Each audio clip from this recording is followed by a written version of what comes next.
Olá, pessoal, tudo bem? Eu estou num processo de mudança aqui. Pensei em fazer algumas ações na minha casa nova, e aí nada melhor do que chamar quem entende do assunto, né? Então, chamei a Andressa, que já é figurinha carimbada aqui no nosso canal, e a Andressa falou: bom, vamos chamar o Wagner, que é meu responsável técnico aqui também, para a gente fazer essa troca de ideias. Então, Wagner, seja muito bem-vindo, que seja a primeira vez de Obrigado, várias, né? E a Andressa, obrigado. obrigada aí por sempre topar as minhas loucuras de última hora. Então, o que eu estava te falando por telefone mais cedo, né? Vou mudar, né? O que eu preciso fazer na minha casa, enquanto água e enquanto controle de pragas?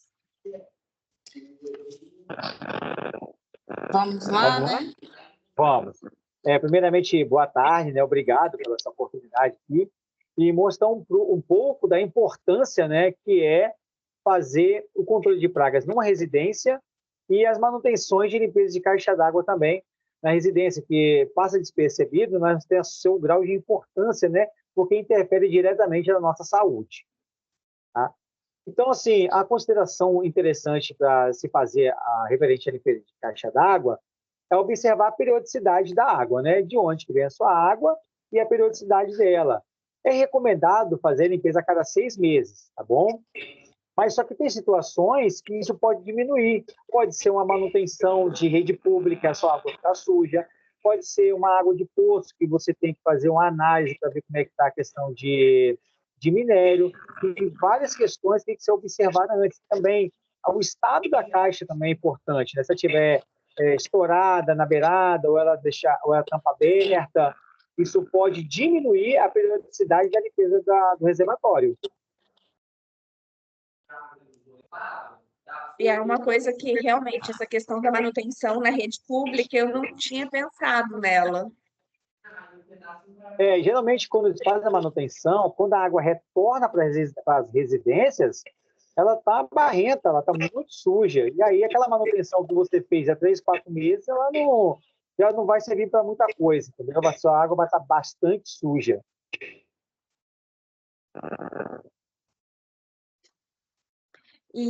Pessoal, em relação a controle de pragas, né? Porque, assim, por exemplo, eu tenho 4 animais, né? Então, existe aquele medo de que, de repente, um escorpião, né, um outro bicho peçonhento também possa atacar os animais, né? A gente sabe que eles não atacam por querer, mas... E aí, se eu pensar em residência, o que eu preciso fazer? Olha, em Então, residência... Pode falar, vai, pode falar. não Não, pode. pode ir, vai lá. Vamos lá. Em residência, o que acontece?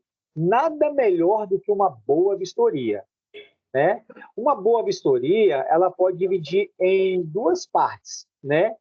Uma noturna, né? E uma ao longo do dia. Porque o que acontece? Com uma incidência de escorpião, né? É usar o equipamento correto, né? Com a lanterna UV, para identificar a presença de escorpião, caso esse for o medo ou já tiver incidência no local. E fazer umas vistorias técnicas para viabilizar a forma de trabalho. Quando não E tem esse tipo de também, ocorrência, e também essa vistoria noturna também facilita, né? A também já fazer a abordagem e a inspeção se tem também algumas outras pragas também de atos noturnos. Que aí, já que é um serviço preventivo, de suma importância que já, se tiver essa incidência, que ela já possa ser também visualizada ali, né? Não É, só praticamente, escorpião. praticamente todas as pragas aí têm hábito noturno. Todas elas aí, elas atuam à noite, aí na penumbra, né, já caindo para a noite. E essa inspeção ela é muito importante, né, Ana? Porque também hoje a gente tem a questão das arboviroses, são mosquitos, né?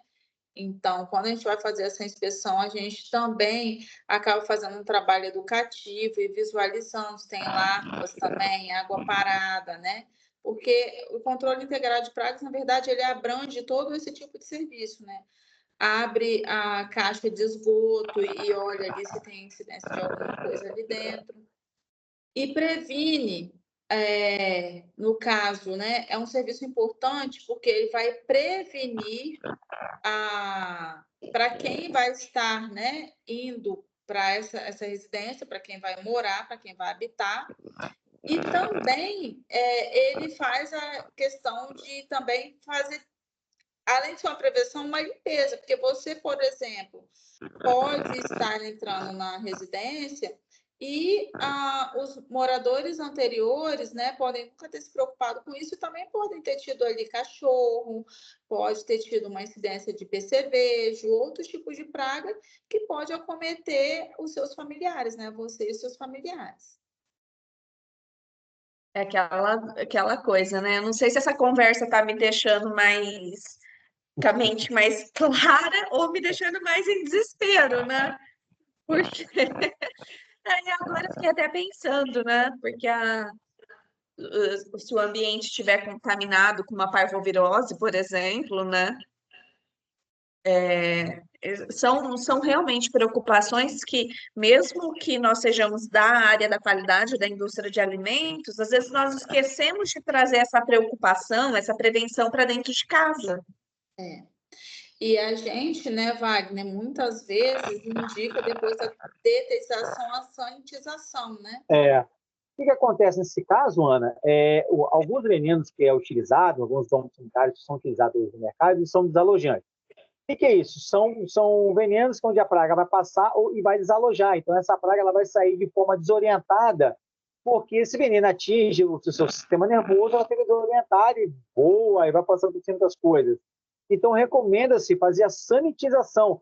A sanitização, ela foi muito trabalhada na época da Covid, né, para diminuir aí a questão da presença do vírus, né, na Covid-19. Então, assim, como a barata é um portador de bactérias aí de suma importância, né, caramujo, então recomenda-se a sanitização após o controle. Sempre assim, tem que fazer assim. Entendeu? Porque imagina aí uma centena de baratas voando para cima aí do seu sofá, do seu colchão, se fazer uma sanitização depois no local. E já deixar, como é preventivo, né? Então, é algo que você vai fazer na sua residência com um certo período, já para que você não tenha surpresa, né? Para que você realmente não tenha incidência. Isso é muito importante, porque, por exemplo, se é numa área rural, né, tem-se uma probabilidade maior de incidência de algumas pragas.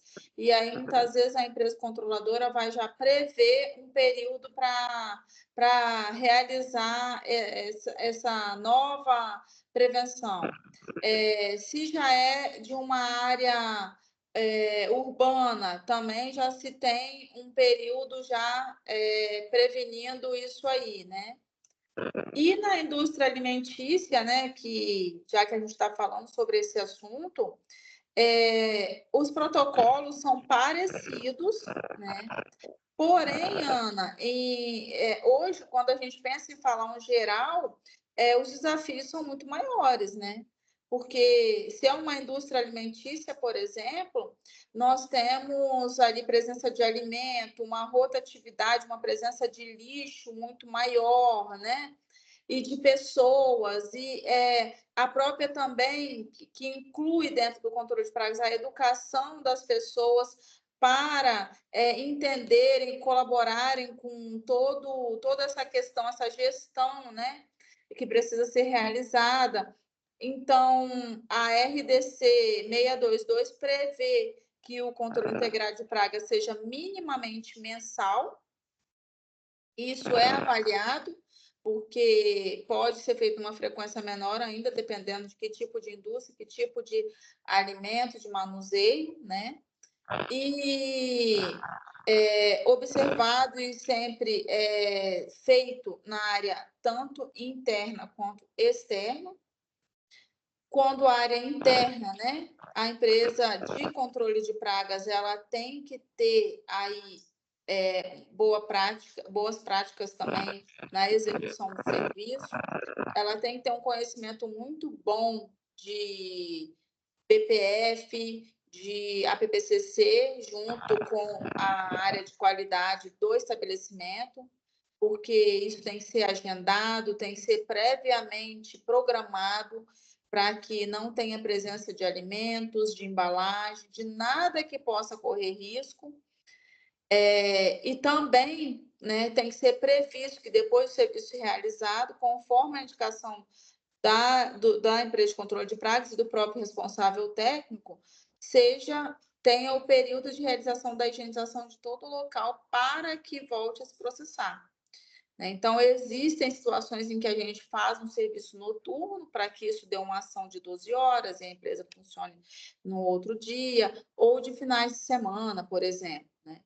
E na área externa é feito também para fazer a formação de barreiras, de barreiras químicas aí para prevenir a entrada, prevenir o aparecimento, Isso de uma forma preventiva, desculpa. E quando corretiva, Wagner? Fala aí um pouquinho, quando a gente tem aí os desafios. Wagner, abre seu microfone, por favor. Fechou. Tá ouvindo? Vamos lá. A corretiva, o nome já fala, né? Quando já tem um problema instalado. Já tem um problema instalado, então a gente tem que trabalhar em cima daquele problema dentro da indústria. Ou até mesmo o problema pode ser fora. Tá? Tem tanto problema ou interno e externo que tem que ser adotadas medidas mais brutas para fazer esse trabalho na forma corretiva. Então, o interessante é não deixar chegar na forma corretiva, vai sempre trabalhar na prevenção, né? Sempre trabalhar na prevenção. Exatamente. Gente, eu vou... assim, são tantas coisas, né? Eu vou chamar vocês para nós fazermos um bate-papo num outro momento, nós vamos alinhar aí as agendas, que eu quero que vocês expliquem um pouquinho melhor, né? Enquanto a equipe da qualidade toma essa decisão. Porque a partir de qual momento eu tenho uma ação corretiva? Quando que isso vira uma urgência? Né? Então, eu vou deixar então para essa conversa a gente fazer um outro dia numa conversa específica sobre isso. Mas eu achei muito legal nosso bate-papo aí, mesmo que rapidinho, para nós entendermos que a qualidade começa em casa, né? Começa com os nossos cuidados internos também. Claro. Exatamente. Claro. Hoje o perigo está em todos os lugares, Ana. Todos os lugares. Gente, muito obrigada. Grande abraço para vocês.